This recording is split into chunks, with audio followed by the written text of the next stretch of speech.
Hello viewers, எல்லாருக்கும் வணக்கம். So இன்னைக்கு ஒரு புதிய வீடியோ ஒன்று பார்க்க போகிறோம். ஸோ ஏற்கனவே நான் வந்து இதை பற்றி வாட்ஸ்அப்லேயும் வாட்ஸ்அப் ஸ்டேட்டஸ்லேயும் என்னோட ஃபேஸ்புக் ஸ்டேட்டஸ்லேயும் போட்டிருந்தேன். அதுக்கான நிறைய சஜஷன்ஸ்லாம் வந்தது. ஸோ அந்த சஜஷன்ஸை பேஸ் பண்ணி ஒரு வீடியோ ரெடி பண்ணலாம் அப்படின்னு சொல்லிட்டு பிளான் பண்ணியிருந்தோம். ஸோ என்ன தலைப்பு அப்படின்னு பார்த்தீங்கன்னா, எங்கள் கனவு அரசியல் தலைவர்களுக்கு நிர்ணயிக்க வேண்டிய தகுதிகள், அமைப்பு மற்றும் செயல்முறை என்ன? ஸோ இது 2040ஆம் ஆண்டு பற்றிய ஒரு கனவு. What are the eligibility system and process to be fixed for our dream political leaders, a dream about year 2040. So இதான் இந்த தலைப்போட பேர். நிறைய பேருக்கு நமக்கு வந்து இந்த இந்திய அரசோட கவர்னிங் ஸ்ட்ரக்சரை பற்றி நம்ம யாருக்குமே தெரியாது. ஸோ அதுலேருந்து நமக்கு ஒரு பேசிக்காக ஒரு சின்ன இன்ட்ரடக்ஷன் கொடுத்துட்டு அதுக்கப்புறம் எப்படியெல்லாம் இருந்தால் நல்லாயிருக்கும் அப்படின்னு சொல்லிட்டு இந்த பதிவை நம்ம பார்ப்போம். ஃபர்ஸ்ட்,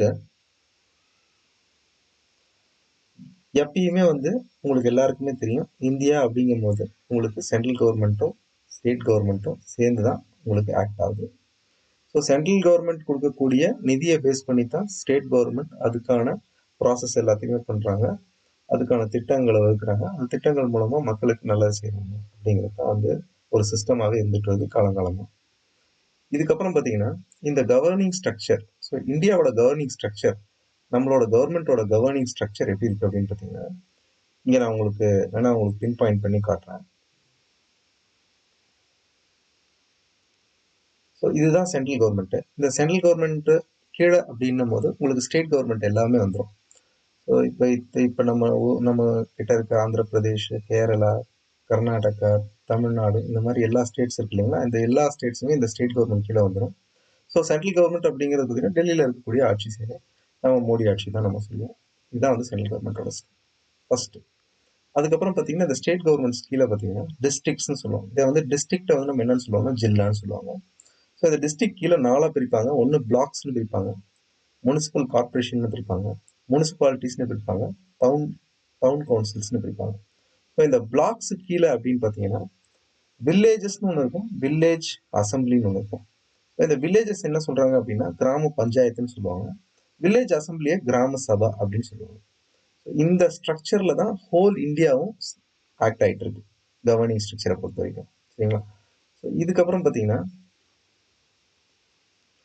இதுதான் உங்களுக்கு தெரியும் சென்ட்ரல் கவர்மெண்ட்டோட சிம்பிள், ஸ்டேட் கவர்மெண்ட்டோட சிம்பிள். ஸோ இது ரெண்டும் தான் சேர்ந்து நமக்கு எல்லா விஷயங்களையும் பண்ணிட்டு இருக்காங்க. ஸோ அப்படிங்கிறது உங்களுக்கு தெரியும். ஸோ இப்போ சென்ட்ரல் கவர்மெண்ட் அப்படின்னும் போது என்னெல்லாம் இருக்கும், ஸ்டேட் கவர்மெண்ட் அப்படின்னா உங்களுக்கு யாரெல்லாம் இருப்பாங்க அப்படின்னு சொல்லிட்டு ஒரு சின்ன ஒரு இன்ட்ரடக்ஷன் கொடுத்துடலாம். ஸோ சென்ட்ரல் கவர்மெண்ட் அப்படிங்கும்போது பார்த்தீங்கன்னா இங்கே பிரைம் மினிஸ்டர்னு சொல்லுவாங்க, தமிழில் பார்த்தீங்கன்னா பிரதமர்னு சொல்லுவோம். ஸோ இங்கே கேபினெட், சென்ட்ரல் கேபினெட்ஸ்னு சொல்லுவோம். ஸோ இங்கே மத்திய அமைச்சர்கள்னு சொல்கிறாங்க தமிழில். மெம்பர் ஆஃப் பார்லிமெண்ட், பாராளுமன்ற உறுப்பினர்கள். பாராளுமன்ற உறுப்பினர்கள் ஆர் மெம்பர் ஆஃப் பார்லிமெண்ட்ல பார்த்தீங்கன்னா 2 விஷயங்கள் இருக்கு. ஒன்று வந்து லோக்சபான்னு சொல்லுவாங்க, இன்னொன்று ராஜ்யசபா. லோக்சபா வந்து மொத்தம் எத்தனை அப்படின்னு பார்த்தீங்கன்னா இடங்கள் 543. இந்த 543 பார்த்தீங்கன்னா டைரக்ட் எலெக்ஷன் மூலமா தான் அந்த எம்பிஸை நம்ம செலக்ட் பண்ணுறோம். இதை தான் லோக்சபான்னு சொல்லுவாங்க. அதுதான் நான் இந்த பக்கம் தமிழில் கொடுத்துருக்கேன். ராஜ்யசபா அப்படிங்கிறது பார்த்தீங்கன்னா மொத்தம் 245 இடம், 233 பிளஸ் 12, 233 பிளஸ் 12, 233 பிளஸ் 12. ஸோ 233 மெம்பர்ஸை வந்து elected based on legislatures of the states and the union territories, and 12 members based on the contribution to the act, art, literature, science, social services by president. So இந்த 12 பேரை யார் தேர்ந்தெடுப்பாங்கன்னா பிரதமர் ஜனாதிபதி தேர்ந்தெடுப்பாரு. இந்த 233 பேரை யாரு தேர்ந்தெடுப்பாங்க அப்படின்னு பார்த்தீங்கன்னா நம்ம ஊர்ல இத்தனை எம்எல்ஏஸ்க்கு ஒரு ராஜ்யசபா எம்பி அப்படின்னு இருக்கு. ஸோ அதை பேஸ் பண்ணி தான் என்ன பண்ணுவாங்க, இந்த 233 மெம்பர்ஸையும் செலக்ட் பண்ணியிருப்பாங்க. சரிங்களா? So next state government. State government அப்படிங்கும் போது ஃபர்ஸ்ட் நமக்கு இருக்கக்கூடிய டாப் மோஸ்ட் அப்படின்னா சீஃப் மினிஸ்டர். ஸோ ப்ரீவியஸ் ஸ்லைடில் பார்த்தீங்கன்னா சென்ட்ரல் கவர்மெண்ட் பற்றி சொன்னேன், top most prime minister, cabinet, central cabinets, member of parliaments. So இதை பற்றி மட்டும்தான் பார்த்துருக்கோம். ஸோ இப்போ நம்ம ஸ்டேட்டுக்கு வரும்போது பார்த்தீங்கன்னா சீஃப் மினிஸ்டர், கவுன்சில் ஆஃப் மினிஸ்டர்ஸ்னு சொல்லுவாங்க இங்கே ஸ்டேட்டில் இருக்கக்கூடிய எல்லாரையும். அதுக்கப்புறம் MLAs, member of Tamil Nadu legislative assemblies, அவங்கள தான் நம்ம எம்எல்ஏன்னு சொல்லுவோம். தமிழ்நாடு சட்டமன்ற உறுப்பினர்கள், இதை அமைச்சரவைன்னு சொல்லுவாங்க.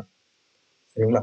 ஸோ இதுக்கப்புறம் பார்த்தீங்கன்னா இது டாப் லெவல்ல இருக்கக்கூடிய விஷயங்கள். இதுக்கப்புறம் அர்பன் பாடிஸ் ஒன்று இருக்கும், ரூரல் பாடிஸ் ஒன்று இருக்கும். அர்பன் பாடிஸ்ல சிட்டி முனிசிபல் கார்பரேஷன்ஸ், இந்த சிட்டி முனிசிபல் கார்பரேஷன் ஆர் நகர மாநகராட்சிகள்னு சொல்லுவாங்க. இதை யாரு வழி நடத்துவாங்க அப்படின்னு பார்த்தீங்கன்னா மேயர் அப்படிங்கிறவர் தான் வழி நடத்துவாரு. இதுக்கு யார் உறுதுணையா இருப்பாங்க அப்படின்னு பார்த்தீங்கன்னா அத்தாரிட்டி கார்பரேஷன் கமிஷனர் சொல்லுவாங்க, இல்ல அதிகார கழக ஆணையர் சொல்லுவாங்க தமிழ்ல. சரிங்களா? கமிஷனர், அதாவது முனிசிபல், அதாவது இது எப்படின்னா கார்பரேஷன் கமிஷனர் சொல்றாங்க. சிம்பிளா சொல்லணும் அப்படின்னா கார்பரேஷன் கமிஷனர். இதே முனிசிபாலிட்டி அப்படின்னு பார்த்தீங்க போது municipal chairman or municipal chairperson சொல்லுவாங்க, நகராட்சி தலைவர். நகராட்சிகள் எந்த ஒரு முனிசிபாலிட்டியா இருந்தாலும் இந்த நகராட்சி தலைவர் இல்லை முனிசிபல் சேர்மன் தான் வந்து உங்களுக்கு இருக்கணும். அதே மாதிரி இந்த இடத்துல யார் உங்களுக்கு authority office, that is government சைட்ல இருந்து நமக்கு யார் அத்தாரிட்டி அப்படின்னு பார்த்தீங்கன்னா முனிசிபல் கமிஷனர் தான். முனிசிபல் கமிஷனர் தான் வந்து இதுக்கு அத்தாரிட்டி. அதே மாதிரி டவுன் பஞ்சாயத்து அப்படின்னு வரும்போது கவுன்சிலர்ஸ் இருப்பாங்க, நம்ம ஏரியாஸ்ல இருக்கக்கூடிய கவுன்சிலர்ஸ். இதுக்கு யாரு அத்தாரிட்டி அப்படின்னு பார்க்கும்போது எக்ஸிக்யூட்டிவ் ஆஃபீஸர்ஸ் தான் அத்தாரிட்டி. எக்ஸிக்யூட்டிவ் ஆஃபீஸர்ஸ் அப்படிங்கிறவங்க யாரும் இல்லை, அதிகார நிர்வாக அதிகாரி. சரிங்களா? ஸோ இவ்வளவுதான் வந்து அர்பன் பாடிஸ்ல நம்ம சொல்லுவோம். இது வந்து நகர்ப்புற உள்ளாட்சி அமைப்புகள். இது வந்து நகர்ப்புற உள்ளாட்சி அமைப்புகள். இதே rural local bodies, that is கிராமப்புற உள்ளாட்சி அமைப்புகள்ல எப்படி இருக்குன்னா மூணா இருக்கும். Village panchayats, panchayat union, district panchayat in the state. So அப்போ வந்து இந்த வில்லேஜ் பஞ்சாயத்துக்கு யார் இருப்பாங்கன்னா பிரசிடென்ட் இருப்பாங்க, இங்க யூனியன் சேர்மன் இருப்பாரு ஆர் யூனியன் சேர்பர்சன் இருப்பாங்க. இங்க யார் இருப்பாங்க அப்படின்னு பார்த்தீங்கன்னா டிஸ்ட்ரிக்ட் பஞ்சாயத்து சேர்மன், பஞ்சாயத்து தலைவர், யூனியன் தலைவர், தலைவர். கிராம பஞ்சாயத்துகளுக்கு பஞ்சாயத்து தொழிற்சங்கங்கள், அதுக்கப்புறம் மாவட்ட பஞ்சாயத்து. இது மூணுக்கும் பார்த்தீங்கன்னா தலைவர், யூனியன் தலைவர், அதுக்கப்புறம் பஞ்சாயத்து தலைவர். இவங்க தான் வந்து வழிநடத்தி நடத்திட்டு இருப்பாங்க. சரிங்களா? இதுதான் வந்து நமக்கு இருக்கக்கூடிய chief, that is central government and state கவர்மெண்ட்டுக்கான அமைப்பில் இருக்கக்கூடிய பொறுப்பில் இருக்கக்கூடிய மனிதர்கள். ஸோ இவங்களோட போஸ்டையும் நம்ம சொல்லியாச்சு. நெக்ஸ்ட் இவங்களுக்கெல்லாம் வந்து 2040 ஒரு எலிஜிபிலிட்டி அப்படின்னு நம்ம ஒன்று ஃபிக்ஸ் பண்ணலாம் அப்படின்னு சொல்லிட்டு பார்க்க போகும்போது நிறைய பேர் நிறைய கருத்துக்கள் தெரிவிச்சிருந்தாங்க. இப்போ இருக்கிறதுல வந்து நமக்கு படிப்பு தேவையில்லை, எந்த ஒரு இதுவும் தேவையில்லை அப்படின்லாம் இருக்கு. ஸோ என்னோட ஒரு வியூவாகவும் வச்சுக்கலாம், இல்லை என்னோட ஃப்ரெண்ட்ஸு மற்றவங்க எல்லாம் கொடுத்த சஜஷன்ஸ் அப்படின்னு கூட வச்சுக்கலாம். ஸோ இந்த சஜஷன்ஸ்ல பார்த்தீங்கன்னா நான் முதல்ல சொல்லுறது சென்ட்ரல் கவர்மெண்டா இருந்தாலும் சரி, ஸ்டேட் கவர்மெண்டா இருந்தாலும் சரி, நீங்க ஒரு பொறுப்புக்கு வரணும் அப்படின்னு ஆசைப்பட்டுட்டீங்க அப்படின்னா கண்டிப்பா உங்களோட அடிப்படை தகுதி ஒரு பேச்சுலர்ஸ் டிகிரி. இளங்கலை பட்டம் இல்லாம நீங்க ஒரு பொறுப்புக்கு வர முடியாது அப்படிங்கிறது தான் எங்களோட ஃபர்ஸ்ட் கிரைட்டீரியாவா நாங்க வந்து ஃபர்ஸ்ட் வைக்கிறோம். ரெண்டாவது, எந்த ஸ்ட்ரீம்ல வேணா நீங்க படிச்சுக்கலாம். இதுக்கு வந்து ஒரு பிஏ எக்கனாமிக்ஸ் படிக்கணும், இல்லை பிஏ ஹிஸ்டரி படிக்கணும், இல்லை வந்து பொலிட்டிக்கல் சயின்ஸ் படிக்கணும் அப்படிங்கிறதுலாம் கிடையாது. நீங்கள் எந்த பிகாமோ, பிஎஸ்சியோ, பிசிஏவோ, எனி டிகிரியை நீங்கள் படித்தா போதும், நீங்கள் இந்த தகுதி தேர்வுக்கு வந்துடலாம். அதுதான் இரண்டாம் கட்டமாக வச்சிருக்கிறோம், தட் இஸ் எலிஜிபிலிட்டி டெஸ்ட், அதாவது தகுதி சோதனைன்னு சொல்கிறோம். இதை என்ன பண்ணுறோம் அப்படின்னு பார்த்தீங்கன்னா ஸ்டேட் கவர்மெண்ட் சென்ட்ரல் கவர்மெண்ட்டுக்கு தகுந்த மாதிரி லெவல்ஸுக்கு தகுந்த மாதிரி, ஏன்னா வேரியஸ் லெவல்ஸ் இருக்குது. நம்ம ப்ரீவியஸ் ஸ்லைடில் பார்த்துருப்போம். இந்த ப்ரீவியஸ் ஸ்லைடில் பஞ்சாயத்துலேருந்து எல்லாமே இருக்கு இல்லைங்களா? இந்த அர்பன் பாடிஸ்க்கு தனியாக ஒரு டெஸ்ட்டு, ரூரல் பாடிஸ்க்கு தனியாக ஒரு டெஸ்ட்டு, அர்பன் பாடிஸ்க்கு தனியாக ஒரு டெஸ்ட்டு. இதுக்கு மேலே நீங்கள் டெஸ்ட் போகணும் அப்படின்னு ஆசைப்பட்டீங்கன்னா அதுக்கு தகுந்த தேர்வுகள் மூலமாக எலிஜிபிலிட்டி ஃபிக்ஸ் பண்ணியிருப்போம்.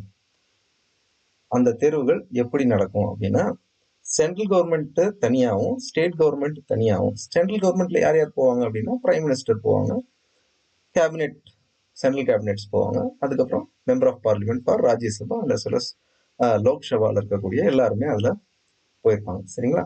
இவங்களுக்கு ஒரு எலிஜிபிலிட்டி டெஸ்ட் தனித்தனியாக அவங்கவுங்க level, for example group 1, group 2, group 3, group 4 நம்ம ஊரில் இருக்கிற மாதிரி அதே மாதிரி கேட்டகரியில் நம்ம என்ன பண்ணிக்கலாம், ரூரலுக்கு தனியாக, அர்பனுக்கு தனியாக, சென்ட்ரலுக்கு தனியாக, ஸ்டேட் ஹையர் அத்தாரிட்டிஸ்க்கு தனியாக அப்படின்னு சொல்லிட்டு லெவல் பிளான். ஸோ இதுதான் வந்து அடுத்து. சரிங்களா? இதுக்கப்புறம் இதை கிளியர் பண்ணதுக்கப்புறம், இந்த 2 ஸ்டேஜ் தாண்டினதுக்கப்புறம் நம்ம என்ன பண்ணுறோம் அப்படின்னு பார்த்தீங்கன்னா நாமினேஷன் தாக்கல் பண்ணுறோம். நாமினேஷன் தாக்கல் பண்ணும்போது ஒரு இன்டர்வியூ வைக்கிறாங்க. அந்த இன்டர்வியூவில் நாமினேட் பண்ணும்போது யாரெல்லாம் நம்ம நாமினேட் பண்ணி வருவாங்க அப்படின்னா செட் ஆஃப் பேனல் மெம்பர்ஸ், அந்த பேனல் மெம்பர்ஸ் இல்லை அந்த குழு உறுப்பினர்கள் யாரா இருக்கணும் அப்படின்னா, ஏற்கனவே யூபிஎஸ்சி கிளியர் பண்ணி கவர்மெண்ட் ஆஃப் இந்தியாவில் ஒர்க் பண்றவங்க இந்த இன்டர்வியூவை கண்டக்ட் பண்ணணும். இல்ல முனிசிபல் கார்பரேஷன்ல இருக்க கமிஷனர்ஸ், இல்ல கார்பரேஷன்ல இருக்கக்கூடிய கமிஷனர்ஸ், இல்ல ஆர்டிஓஸ், அதாவது குரூப் 1 குரூப் 2 இந்த லெவல்ல இருக்கக்கூடிய ஆபீசர்ஸ், அதாவது பச்சை இங்க்ல கையெழுத்து போடக்கூடிய ஆபீசர்ஸ், இன்னும் சிம்பிளா சொல்லணும் அப்படின்னு பாத்தீங்கன்னா கெசட்டட் ரேங்க் ஆபீசர்ஸை நியமிச்சு இந்த நேர்காணலை நடத்தணும். இது வந்து ரூரல் அர்பன் அப்படிங்கிற பட்சத்துல. இதே அடுத்த லெவலுக்கு போகும்போது என்னங்கிறத நம்ம பார்ப்போம். சரிங்களா? இது வந்து rural and urban that is பாடிஸ்க்கு மட்டும்தான் நான் இங்கே சொல்லியிருக்கேன். யாரு UPSC cleared or that is group 1 or group 2 இந்த அரசு அதிகாரிகளை வச்சு தான் இந்த செட் ஆஃப் இதை வந்து பேனல் மெம்பரை அமைச்சு நம்ம என்ன பண்ணோம்னா இந்த இன்டர்வியூ கண்டக்ட் பண்றோம். ஸோ அதுக்கப்புறம் தான் நீங்க என்ன பண்ண முடியும் அப்படின்னா நாமினேஷனே தாக்கல் பண்ண முடியும். அதுக்கப்புறம் இந்த டெஸ்ட் எப்படி எல்லாம் வைக்கிறாங்க, என்ன கால இடைவேளையில வைக்கணும் அப்படின்னு பார்த்தீங்கன்னா ஒன்ஸ் இன் 2 years 2 ஆண்டுகளுக்கு ஒரு முறை நடத்தலாம். இதுதான் அடுத்து. சரிங்களா? அதுக்கப்புறம் ஸ்பெசிஃபிக்கா இங்க நம்ம ஒரு இதுக்கும் வந்துருவோம். ஸோ இதெல்லாம் அப்படின்னு பார்க்கும்போது பார்த்தீங்கன்னா first chief minister, prime minister. இப்போ நம்ம எந்த ஒரு கட்சியுமா இருந்தாலும் பிரதானமா என்ன சொல்றாங்க, பிரதமர் கேண்டிடேட் யாரு, இல்ல முதல்வர் கேண்டிடேட் யாரு அப்படின்னு சொல்லி நம்ம கேட்கணும் இல்லைங்களா, வேட்பாளர் யாருன்னு சொல்லிட்டு. ஸோ இந்த மாதிரி ஒரு சிஸ்டமே இருக்கும். நோ ஸ்பெசிபிக், எந்த ஒரு குறிப்பிட்ட முதலமைச்சர் பிரதமர் வேட்பாளர் கிடையாது, இல்லை. ஸோ இதுல என்னன்னா இந்த டாப் ரேங்க்ல வராங்க இல்லைங்களா, ப்ரீவியஸ் இன்டர்வியூ, எலெக்ஷனு, அதுக்கப்புறம் ரிட்டன் டெஸ்ட், இதெல்லாம் ஆல் டுகெதர் சேர்க்கும் போது டாப் 5ல வரக்கூடிய தட் இஸ் அந்த டாப் 5 கேண்டிடேட்ஸ் மட்டும்தான் சீஃப் மினிஸ்டர் போஸ்ட்டுக்காகட்டும் இல்ல பிரைம் மினிஸ்டர் போஸ்ட்டுக்காகட்டும், தட் இஸ் எம்பியா இருக்கிற பட்சத்துல பிரைம் மினிஸ்டர், எம்எல்ஏஸா இருக்கிற பட்சத்துல சீஃப் மினிஸ்டர் அப்படிங்கிற ஒரு பட்சத்துல நம்ம கொண்டு வரோம். இந்த டாப் 5 தான் நெக்ஸ்ட் லெவலுக்கு நம்ம கொண்டு போறோம். எப்படி கொண்டு போறோம் அப்படின்னு சொல்லிட்டு பார்த்தோம்னா, அதுக்கு முன்னாடி நம்ம வந்து council of ministers subject to area of expertise, அவங்கவுங்களோட படிப்பு திறனுக்கு தகுந்த, ஃபார் எக்ஸாம்பிள் எம்பிபிஎஸ் படிச்சிருக்காங்க, அவங்க நலவாழ்வுத்துறை அமைச்சராக இருக்கலாம்.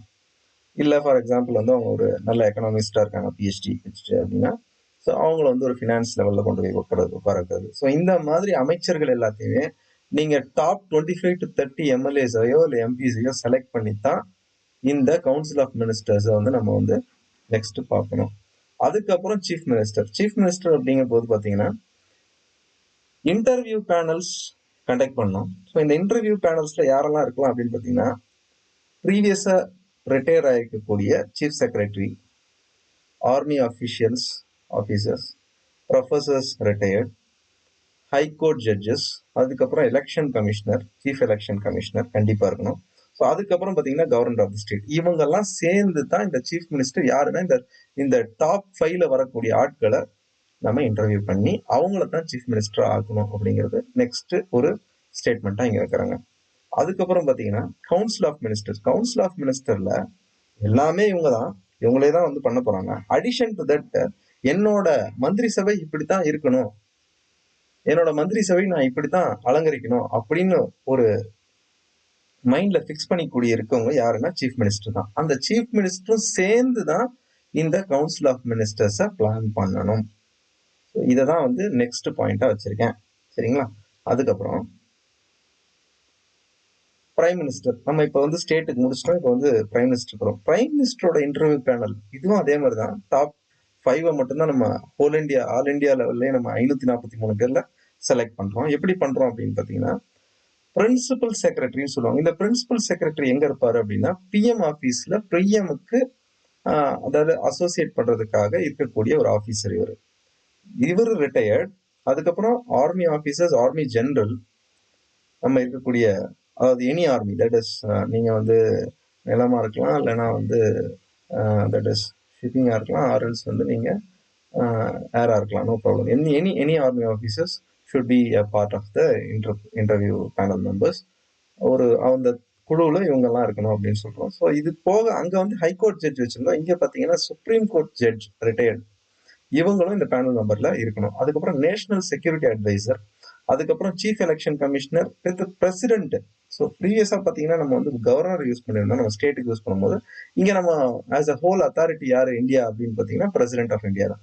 ஸோ பிரசிடென்ட் ஆஃப் இந்தியா தான் நம்ம என்ன பண்றோம் அப்படின்னா இங்க நம்ம கொண்டாடுறோம். சரிங்களா?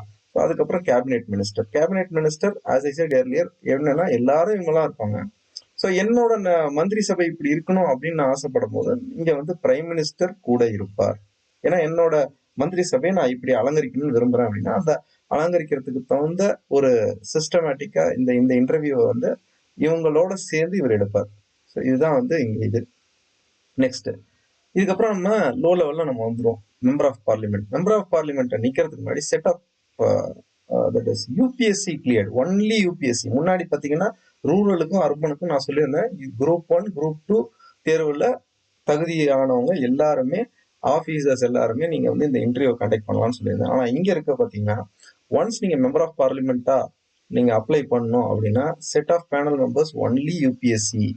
Only UPSC. யூபிஎஸ்சிங்கிறது not only IAS IPS, any form of UPSC cleared. எந்த போஸ்டாக வேணா இருக்கலாம். அவங்க கரண்ட் ஆஃபீஸர்ஸா இருக்கலாம், இல்லைன்னா ரிட்டையர்ட் ஆஃபீஸர்ஸா இருக்கலாம். So no problem. இதுதான் வந்து அடுத்த ஒரு இதாக வச்சிருக்கேன். Next Rajya Sabha members. Rajya Sabha members அப்படிங்கும் போது நான் முன்னாடியே சொன்ன மாதிரி ஒரு 245 பேர். இந்த 245 பேர் வந்து நம்ம எப்படி செலக்ட் பண்றதுன்றது வந்து ஒரு புது முறையை கொண்டாடலாம்.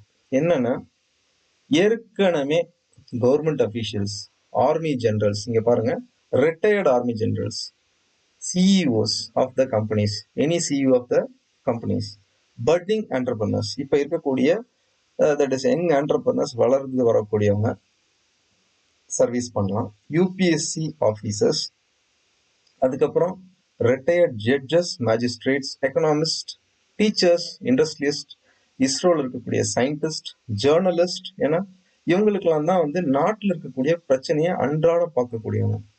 ஸோ இவங்க எல்லாமே அல்டுகெதர் ஒரு ராஜ்யசபா எம்பியா இருந்தாங்க அப்படின்னா நம்மளோட சிஸ்டம் இன்னும் வலுப்படும். ரைட்டர்ஸ் அண்ட் சோஷியல் ஆக்டிவிஸ்ட் இவங்களெல்லாம் தான் நம்ம சொல்றோம். ஸோ இவங்களெல்லாம் அப்படியே நம்ம தமிழ்ல சொல்லும் போது ஓய்வு இராணுவ ஜெனரல்கள், நிறுவனங்களின் தலைமை நிர்வாக அதிகாரிகள், வளரும் தொழில் முனைவோர், யூபிஎஸ்சி அதிகாரிகள், ஓய்வு பெற்ற நீதிபதிகள், நிதவான், பொருளாதார நிபுணர், ஆசிரியர்கள், அதுக்கப்புறம் தொழிலதிபர்கள், பத்திரிகையாளர்கள், எழுத்தாளர்கள், சமூக ஆர்வலர்கள், இஸ்ரோ விஞ்ஞானிகள் போன்றவர்கள் வந்து இந்த ராஜ்யசபால இருக்கக்கூடிய கேபினெட்ல எம்பிஎஸ்ஆ இருக்கலாம் அப்படிங்கிறது ஒரு நெக்ஸ்ட் இருக்கக்கூடிய கருத்தா நான் வைக்கிறேன். அதுக்கப்புறம் இந்த கேபினெட் சென்ட்ரல் கேபினெட்டா இருக்கும் இல்ல கவுன்சில் ஆஃப் மினிஸ்டர்ஸா இருக்கும். எந்த ஒரு மினிஸ்டருக்குமே அடிஷ்னலா ஒருத்தர் எக்ஸ்ட்ரா இருந்ததுன்னா ரொம்ப நல்லா இருக்கும். இப்போ சப்போஸ் கேபினெட் சென்ட்ரலா இருந்ததுன்னா நம்ம ஒரு 4 டிவிஷன்ஸா நம்ம பிரிச்சுக்கலாம். நார்த் ஈஸ்ட், சவுத், வெஸ்ட் இப்படின்னு பிரிச்சோம்னா ஒரு 4 அடிஷ்னல் சென்ட்ரல் கேபினெட் மினிஸ்டர்ஸ் வருவாங்க. முன்ன ஒரு 2 ஆட்சிக்கு முன்னாடி கூட பாத்தீங்கன்னா இந்த மாதிரி அடிஷ்னல் சென்ட்ரல் கேபினெட்ஸ் போட்டிருந்தாங்க. இப்ப அது கிடையாது. ஸோ அந்த மாதிரி போடலாம். இதெல்லாம் அதே மாதிரி இங்க இருக்கக்கூடிய மினிஸ்டர்ஸ்க்கு அடிஷ்னல் கவுன்சில் மினிஸ்டர்ஸ் போடலாம். ஸோ இவங்களெல்லாம் வந்து யார் போடலாம் அப்படின்னா தட் இஸ் இதெல்லாம் வந்து டைரக்ட் போஸ்டா இருக்கணும். இதுல நான் சொன்ன மாதிரி army generals, CEOs of the companies, budding entrepreneurs, UPSC officers, retired judge, magistrate, economist, teachers, industrialist, ISRO scientist, journalist, writers, social activists, so on. இவங்க எல்லாருமே நம்ம என்ன பண்ணிக்கலாம் அப்படின்னு பார்த்தீங்கன்னா இந்த மாதிரி ஒரு நல்ல அடிஷ்னல் மினிஸ்டர்ஸா உருவாகிறதுக்கு இவங்களை அப்பாயிண்ட் பண்ணலாம். இது ஒன்று. நெக்ஸ்ட் இது வந்து இது வரைக்கும் சொன்னது எல்லாமே தகுதியின் அடிப்படையில நம்ம எப்படி ஒரு MLA, MP, chief minister, central cabinet minister, அதுக்கப்புறம் பிரைம் மினிஸ்டர், அதுக்கப்புறம் அர்பன் பாடிஸ்ல இருக்கக்கூடிய போஸ்ட்ல இருக்கக்கூடியவங்க, அதுக்கப்புறம் ரூரல் பாடிஸ்ல இருக்கக்கூடியவங்க எல்லாரையும் நம்ம பார்த்தோம். என்ன மாதிரி தகுதியில எதெல்லாம் நம்ம வலுப்படுத்தணும் அப்படின்னு ஒரு சின்ன ஒரு இந்த சிஸ்டத்தை பத்தி, இந்த சிஸ்டம் எப்படி இருக்கும், இதோட ப்ராசஸ், நீங்க யார் ஆட்சிக்கு வந்தாலும் இந்த விஷயங்கள் எல்லாத்தையுமே ஒரு புரோட்டோகால் மாதிரி வச்சுக்கணும். இததான் நம்ம கண்டிப்பா பண்ணியே ஆகணும். இது கூட நீங்க அடிஷ்னலா ஒரு புதிய திட்டங்களை கொண்டாந்தீங்கன்னா அந்த திட்டங்களை அதிகாரிகள் அப்ரூவ் செய்தா மட்டுமே அதை வந்து ப்ராசஸ் பண்ண முடியும். அப்படிங்கிறதுக்கான எல்லாமே வந்து ஒரு டிபேட்ஸ் மாதிரி இருக்கும். அப்படிங்கிறது தான் வந்து ஒரு என்னோட தனிப்பட்ட விருப்பம். என்னன்னா, இங்க ஒரு பொலிட்டீஷியன்ஸ் மட்டுமே எடுக்கிற ஒரு முயற்சி வந்து சில நேரம் வந்து ஃபெயில் ஆகும். அதனால வந்து இந்த அதிகாரிகளும் பொலிட்டீஷியன்ஸும் ஜாயின்ட் வென்ச்சர் ஆகி ஒரு எந்த ஒரு பாலிசிஸ் ஆகட்டும், இல்ல வந்து ஒரு நியூ தட் இஸ் வென்ச்சர் ஆகட்டும், அது எல்லாத்தையுமே கொடுக்கும்போது பார்த்தீங்கன்னா, இன்னும் ஹெல்த்தியா இருக்கும் அப்படிங்கிறதுக்கான ஒரு சின்ன ஒரு இதுதான் இது. ஸோ இந்த எல்லாம் தான் அக்ரிகல்ச்சர், வேளாண்மை, கல்வி, மருத்துவ வசதி, அடிப்படை வசதிகள். அடிப்படை வசதி அப்படிங்கும்போது பார்த்தீங்கன்னா, ரோடுல இருந்து, லைட்ல இருந்து, நமக்கு ஃபுட்ல இருந்து எல்லாமே வந்துடும் இந்த அடிப்படை வசதிக்குள்ள. தொழில்கள், வேலை வாய்ப்பு, தொழில் முனைவோருக்கான வரவேற்பது, that is welcoming the entrepreneurs. அதுக்கப்புறம் அரசு நிதி வந்து எப்படிலாம்னா பர்சனல் growthக்கு எப்படி கொடுக்கலாம், தொழில் வளர்ச்சிக்கு எப்படி கொடுக்கலாம், சரியான வருவாய் தணிக்கை, that is proper revenue audit system வச்சுக்கலாம். அதுக்கப்புறம் கொலாபரேட்டிவ் லன்ச்சஸ், ஃபாரின் கம்பெனிஸோட, ஃபாரின் இண்டஸ்ட்ரீஸோட, ஃபாரின் கண்ட்ரீஸ்ல இருக்கக்கூடிய தட் இஸ் எஜுகேஷனாக இருந்தால் யூனிவர்சிட்டிஸோட, தட் இஸ் இந்த மாதிரி பெரிய இஸ்ரோ மாதிரி இருக்கும்போது அதை நாசாவோட கனெக்ட் பண்ணிக்கிறது. இந்த மாதிரி விஷயங்கள் எல்லாம் நம்ம என்ன பண்ணலாம்னா இந்த இடத்துல நம்ம பண்ணலாம். அப்புறம் ரீட்டைல் ட்ரேட் அண்ட் ஆப்பர்ச்சுனிட்டி, சில்லறைக்கான வியாபாரத்துக்கான ஒரு பெரிய ஆப்பர்ச்சுனிட்டி இங்க கிரியேட் பண்ணும். ஏன்னா இப்ப எல்லாமே கார்பரேட் ஆயிடுச்சுன்னா இங்க இருக்கக்கூடிய சில்லறை வியாபாரிகள் ரொம்ப ரொம்ப ரொம்ப அடிப்பாங்க. இந்த சில்லறை வியாபாரிகள் எல்லாத்தையுமே மேம்படுத்தினா மட்டும்தான் நம்மளோட டோட்டல் எக்கனாமி சிஸ்டம் வந்து பேலன்ஸ்டா இருக்கும். இல்லைன்னா ரொம்ப கஷ்டமா இருக்கும். சரிங்களா? இதை பத்தி எனக்கு பெருசா ஒரு இது இல்லை, ஆனாலும் வந்து இது ஒரு பேசிக் ஐடியா இதை பத்தி இருக்கு. சரிங்களா? அதை பத்தி அதனாலதான் அதை பத்தி நான் சொன்னேன். அதுக்கப்புறம் பினான்ஸ், நிதி, சட்டம் மற்றும் ஒழுங்கு, கிராமப்புறம் மற்றும் நகர திட்டமிடல், அதுக்கப்புறம் தகவல் தொழில்நுட்பம் ரொம்ப முக்கியமான விஷயம். அப்புறம் செக்யூரிட்டி இன் ஆல் ஆஸ்பெக்ட்ஸ், அதாவது அனைத்து அம்சங்களிலும் பாதுகாப்பு. நீங்க மக்கள் பாதுகாப்பா இருக்கலாம், அது பிரதமர் பாதுகாப்பா இருக்கலாம், இல்ல எல்லை பாதுகாப்புலாம் இருக்கலாம். எல்லா விதத்துலையுமே நம்ம பாதுகாப்பு ரொம்ப மேம்படுத்தி நம்மளோட டெக்னாலஜி வைஸும் சரி, நம்மளோட ஹியூமன் ரிசோர்ஸும் சரி ரொம்ப ஆக்டிவா இருக்கணுன்றது தான் வந்து நம்மளோட ஐடியாலஜியா இருக்கு. அதுக்கப்புறம் ஹியூமன் ரிசோர்ஸ், மனித உதவி, சுற்றுச்சூழல் பராமரிப்பு, என்விரான்மெண்ட் மெயின்டெனன்ஸ்ங்கிறது வந்து பாத்தீங்கன்னா இருக்கிற ரிசோர்சஸ் எல்லாத்தையுமே வந்து எப்படி நம்ம ப்ராப்பரா மெயின்டைன் பண்ணிக்கலாம், அது ரொம்ப முக்கியம். ஏன்னா வந்து இல்லாத ஒண்ணு தேடுறதை விட இருக்கிறத நம்ம பாதுகாக்க ரொம்ப முக்கியமான விஷயம். வாட்டர் மேனேஜ்மெண்ட், வாட்டர் மேனேஜ்மெண்ட்ங்கிறது பார்த்தீங்கன்னா நீங்க நதிநீர் இணை அதை வச்சு நம்ம அரசியல் பண்ணல. ஸோ அந்த மாதிரி எப்படியெல்லாம் நம்ம வந்து வாட்டரை வந்து நம்ம ஃபுல்லா தண்ணியை வந்து நம்ம சேமிச்சு வைக்கிறது, அந்த மாதிரி சில பிளான்ஸ் எல்லாத்தையுமே நம்ம இது கீழே கொண்டாடுறோம். அப்புறம் குறை தீர்க்கும் திட்டங்கள், எந்த ஒரு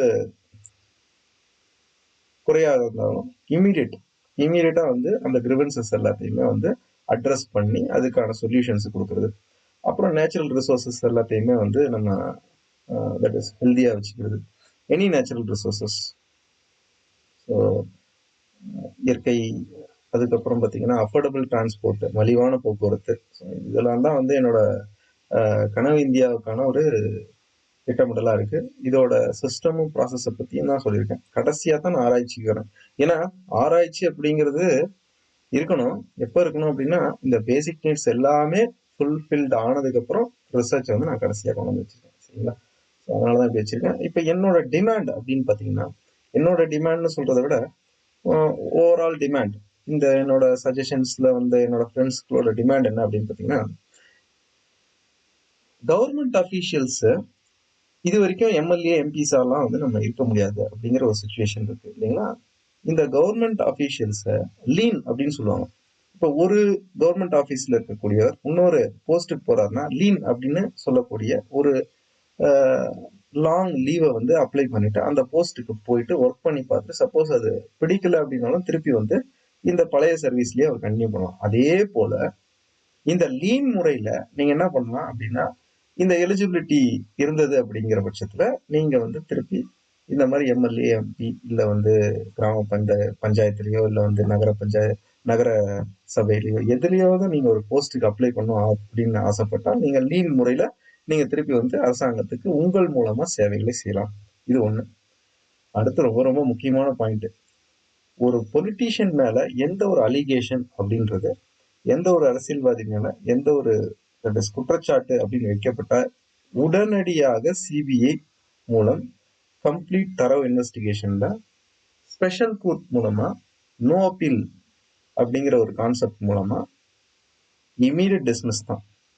ஸோ இது இமீடியட் டிஸ்மிஸ் மட்டும் கிடையாது, அவங்களோட ஃபேமிலியில இருந்து அடுத்த 2 டிகேட்ஸ், அதாவது 20 வருஷத்துக்கு இந்த மாதிரி ஒரு போஸ்ட்டுக்கு யாருமே உள்ள வர முடியாது, தப்பு பண்ண பட்சத்துல. இது அடுத்தது. அப்புறம் 1 person should serve for 1 post அப்படிங்கிறது என்ன அப்படின்னா, இப்போ ஒருத்தர் வந்து கவுன்சிலரா நிக்கிறாரு. அவர் கவுன்சிலரா நிக்கலாம், ஒரு தடவை தான் நிக்க முடியும். அடுத்து என்ன போஸ்ட்டுக்கு நிக்கலாம் அப்படின்னு பாத்தீங்கன்னா, அவர் வேற ஏதாவது ஒரு போஸ்ட்டுக்கு நிக்கலாம். பிரசிடென்ட் போஸ்ட்டுக்கு நிக்கலாம், இல்ல பிரைம் மினிஸ்டர் போஸ்ட்டுக்கு நிக்கலாம், இல்ல ஒரு எம்எல்ஏ எம்பி போஸ்ட்டுக்கு நிக்கலாம், எந்த ஒரு போஸ்ட்டுக்கு வேணா நிக்கலாம். சரிங்களா? ஸோ இதுதான் நாங்கள் இங்கே சொல்லியிருக்கோம். 1 person should serve for the any post only for 5 years, not more than once in a same post. Same போஸ்ட்டுக்கு திருப்பி நம்ம அப்ளை பண்ண முடியாது அப்படிங்கிறத ரொம்ப தெளிவாக இங்கே சொல்லியிருக்கோம். சரிங்களா? ஏன்னா புது புது வாய்ப்பு அப்போ தான் நிறைய மக்களுக்கு கிடைக்கும், அவங்களுக்கான ஒரு இதாகவும் இருக்கும்.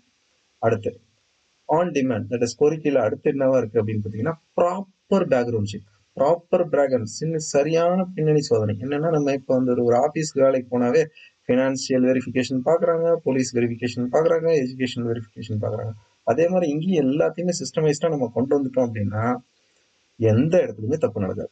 சரிங்களா? அதுக்கப்புறம் council of ministers. Council of ministers பார்த்தீங்கன்னா, நான் மெஜாரிட்டி பார்ட்டி, நான் ஒரு 130 இடத்துல ஜெயிச்சிட்டேன், எல்லா மந்திரி சபையும் என்ன நோக்கி மட்டுமே, என்னோட கட்சியை நோக்கி மட்டுமே இருக்குங்கிறத கம்ப்ளீட்டா இது பண்ணிட்டு, சப்போஸ் ஒருத்தர் 130 140 இடம் எடுக்கிறாங்க, இன்னொருத்தர் வந்து ஒரு 80 இடம் எடுக்கிறாரு அப்படின்னா, அந்த நம்பர் ஆஃப் சீட்ஸை பேஸ் பண்ணி தான் அமைச்சரவை அமையும். இத்தனைக்கு இத்தனை அப்படின்னு சொல்லிட்டு ரேஷியோ இருக்கணும்.